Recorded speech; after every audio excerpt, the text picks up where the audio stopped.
ആ, അത് ഉടനെ തന്നെ പുറത്തെത്തിക്കാൻ കഴിയും എന്നുള്ളൊരു പ്രതീക്ഷയുണ്ട്. ആ, അമൃത, കാരണം ഹൈഡ്രോളിക് കട്ടർ ഉപയോഗിച്ചുകൊണ്ടാണ് ഇപ്പോൾ ക്യാബ് കട്ട് ചെയ്ത് പുറത്തെടുക്കാൻ ശ്രമം നടക്കുന്നത് എന്നുള്ളതാണ് നമുക്ക് ആ ദൃശ്യങ്ങളിൽ നിന്നും നമുക്ക് കഴിയുന്നത്. കാരണം ക്യാബ് പൊളിച്ചാൽ മാത്രമേ മുസ്തഫയെ പുറത്ത് എടുക്കാൻ കഴിയുള്ളൂ. ക്യാബ് പൊളിക്കാനുള്ള ഒരു ശ്രമമാണ്. ഹൈഡ്രോളിക് കട്ടർ ഉപയോഗിച്ചുകൊണ്ട് ക്യാബ് പൊളിച്ച് മുസ്തഫയെ പുറത്ത് എടുക്കാനുള്ള ശ്രമങ്ങളാണ് ഇപ്പോൾ നടന്നത്. അത് നമുക്ക് ആ ദൃശ്യങ്ങളിൽ കാണാൻ കഴിയും. ഉച്ചയ്ക്ക് 1:10 ഇത്തരത്തിൽ അപകടം നടന്നത്. അത് നമുക്ക് ആ ദൃശ്യങ്ങളിലും കാണാൻ കഴിയുമായിരുന്നു. ഉച്ചയ്ക്ക് 1:10 ക്ഷമിക്കണം 12:30 ഈ അപകടം നടക്കുന്നത്. 12:30 മുതൽ തന്നെ രക്ഷാപ്രവർത്തനം സജീവമായി തന്നെ ഉണ്ടായിരുന്നു. 12:30 മുതലാണ് ഈ രക്ഷാപ്രവർത്തനം നടന്നത്. അപ്പോൾ മുതൽ തന്നെ മുസ്തഫയെ രക്ഷിക്കുവാൻ വേണ്ടിയുള്ള എല്ലാ ശ്രമങ്ങളും നാട്ടുകാരുടെ ഭാഗത്തു നിന്നും ഒപ്പം തന്നെ പോലീസിൻ്റെയും ഫയർഫോഴ്സിൻ്റെയും ഒക്കെ ഭാഗത്തു നിന്നും ഉണ്ടായിരുന്നു. നിരവധി തവണ ഇവിടെ ഫയർഫോഴ്സ് സംഘം അവരുടെ സ്കൂബ ഡൈവേഴ്സ് മുങ്ങിത്താഴ്ന്ന് ലോറി കണ്ടെത്തുകയും ലോറിക്കുള്ളിൽ മുസ്തഫ ഉണ്ട് എന്ന് അവർ സ്ഥിരീകരിക്കുകയും ചെയ്തിരുന്നു. അതിനുശേഷമാണ് ലോറി അവർ ഉയർത്തിയത്. ലോറി ഉയർത്താനുള്ള ശ്രമകരമായ ജോലിയായിരുന്നു. അത് നീണ്ട 7 മണിക്കൂറിന് ശേഷമാണ് ഇപ്പോൾ ലോറി ഉയർത്തിയിരിക്കുന്നത്. അല്പസമയത്തിനകം തന്നെ മുസ്തഫയെ പുറത്തെത്തിക്കാൻ കഴിയുമെന്നുള്ളൊരു പ്രതീക്ഷയാണ് ഉള്ളത്. ഈ ലോറി ബ്രേക്ക് നിയന്ത്രണമില്ലാതെ ക്വാറിയിലേക്ക് പതിക്കുകയായിരുന്നു എന്നാണ് അവിടെ നിന്നുള്ള പ്രദേശവാസികളിൽ നിന്നൊക്കെ നമുക്ക് അറിയാൻ കഴിഞ്ഞത് അജി. പിന്നെ ഈ ഡ്രൈവർ എങ്ങനെയാണ് രക്ഷപ്പെട്ടത് ആ ഘട്ടത്തിൽ?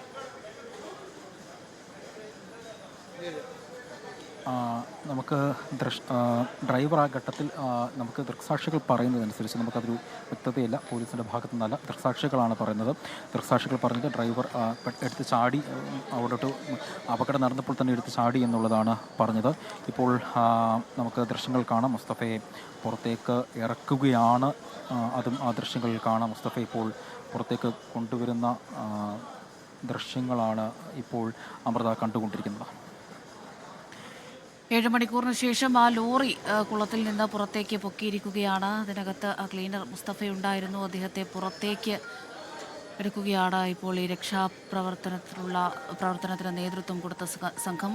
ഫയർഫോഴ്സ് അതുപോലെ തന്നെ സ്കൂബ ഡൈവിംഗ് ഉൾപ്പെടെയുള്ള ആളുകൾ രക്ഷാപ്രവർത്തനത്തിന് ഇത്രയും നേരം കിടഞ്ഞ് പരിശ്രമിക്കുകയായിരുന്നു. ഇപ്പോഴിതാ 8 മണിയോടുകൂടി ആ ലോറി കുളത്തിൽ നിന്ന് പുറത്തേക്ക് എടുക്കുന്നു. പക്ഷെ എപ്പോഴും അദ്ദേഹത്തെ ജീവനോടെ പുറത്തെത്തിക്കുക എന്നുള്ളത് തന്നെയായിരുന്നു മുന്നിലുണ്ടായിരുന്ന ഏറ്റവും വലിയ വെല്ലുവിളി എന്ന് പറയുന്നത്. കാരണം 12 മണിക്ക്, ഉച്ചയ്ക്ക് 12 മണിക്കാണ് ഇങ്ങനെ ഒരു അപകടം ഉണ്ടാകുന്നത്.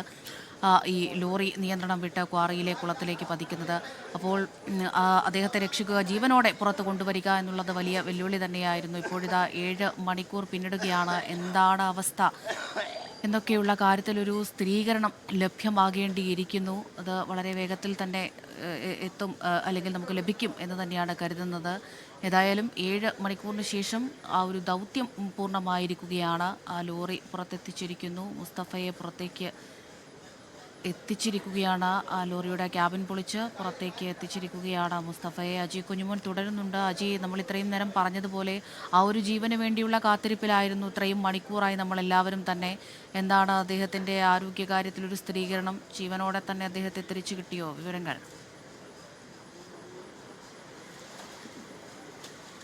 അമൃത, മുസ്തഫയെ പുറത്തെത്തിക്കുന്ന ദൃശ്യങ്ങളാണ് നമ്മൾ കണ്ടത്.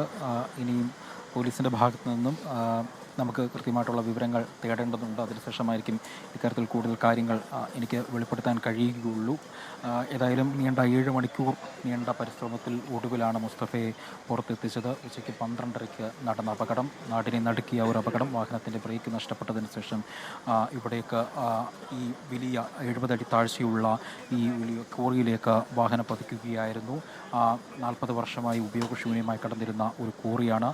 ഈ പ്രദേശത്ത് കോറി ഉണ്ട് എന്ന തരത്തിലുള്ള സൂചനാ ബോർഡുകളോ അല്ലെങ്കിൽ മറ്റ് സംരക്ഷണ വേലികളോ ഒന്നും തന്നെ ഇല്ലായിരുന്നു. വാഹനത്തിൻ്റെ ബ്രേക്ക് നഷ്ടപ്പെട്ടപ്പം ഒരു പ്ലെയിൻ സ്ഥലമായതുകൊണ്ട് തന്നെ അവിടേക്ക് വാഹനം നിർത്താമെന്ന് കരുതിയാണ് അവർ വാഹനം ഇങ്ങോട്ട് എടുത്തത്. പക്ഷേ കാര്യങ്ങൾ വിചാരിച്ച പോലെ അല്ലായിരുന്നു. അത് കോറിയാണ് എന്നവർക്ക് മനസ്സിലാക്കാൻ കഴിഞ്ഞിരുന്നില്ല എന്നുള്ളതാണ് ഏറ്റവും എടുത്തു പറയേണ്ടത്. ഉച്ചയ്ക്ക് 1:10 ഈ പുറം ലോകം ഈ വിവരങ്ങൾ ഒക്കെയും അറിയുന്നത്. 12:30 ഈ അപകടം സംഭവിച്ചത്. ഇത് 12:30 കൂടിയാണ് ഈ അപകടം നടന്നത് എന്ന് പറയുന്നുണ്ടല്ലോ അജി. പിന്നെ എന്തുകൊണ്ടാണ് ഈ 1:10 വരെ ആരും ഈ അപകടത്തെക്കുറിച്ചൊന്നും അറിയാതിരുന്നത്? അങ്ങനെ ആൾതാമസമൊന്നും ഇല്ലാത്ത സ്ഥലമാണോ, അല്ലെങ്കിൽ ആളുകളൊന്നും ഇല്ലാത്ത സ്ഥലമാണോ അത്?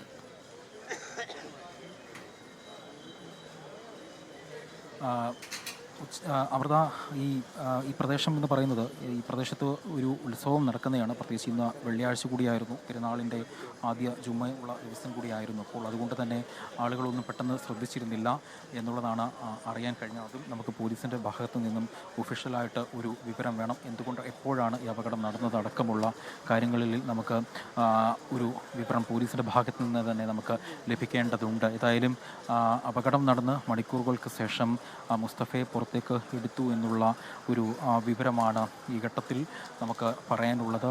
വളരെ വിഷമകരമായ ഒരവസ്ഥ. കാരണം 7 മണിക്കൂറോളം അടുക്കുകയാണ്. 7 മണിക്കൂറോളം നീണ്ട പരിശ്രമത്തിലൊടുവിലാണ് മുസ്തഫയെ പുറത്തേക്ക് എത്തിക്കാൻ കഴിഞ്ഞത്.